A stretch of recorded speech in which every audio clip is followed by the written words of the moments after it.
Au cœur du musée dauphinois s'ouvre un voyage rare. 2000 ans d'histoire juive entre Rhône et Alpes.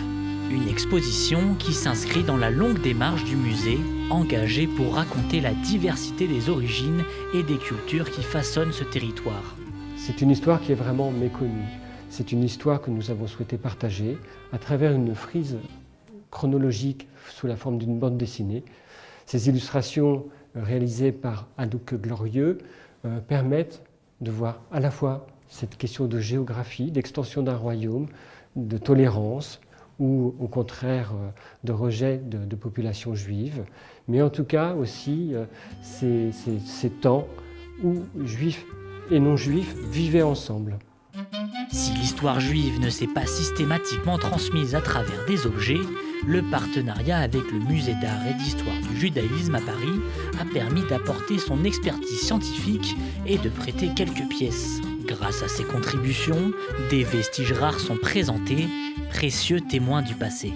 Ce livre est un livre de promesses de dons. Et la particularité de ce livre, c'est qu'il est entièrement vierge d'écriture. Pourquoi ?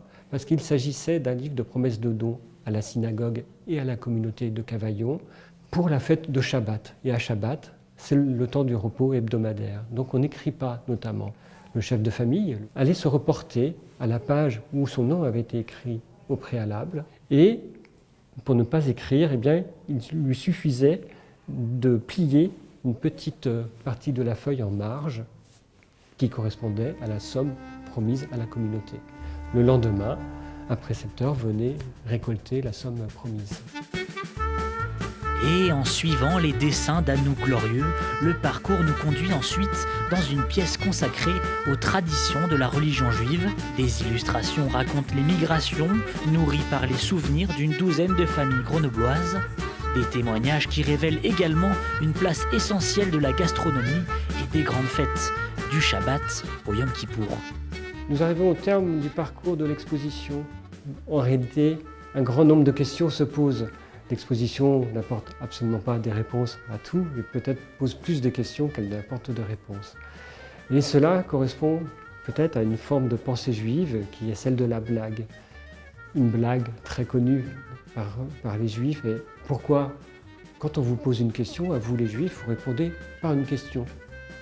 Pourquoi pas? Cette histoire juive est à découvrir gratuitement jusqu'en septembre 2026. Le musée dauphinois a d'ailleurs reçu le soutien de la DILCRA, la délégation interministérielle à la lutte contre le racisme, l'antisémitisme et la haine anti-LGBT. Une manière de souligner la portée de l'événement qui se déploie ici, entre ces murs.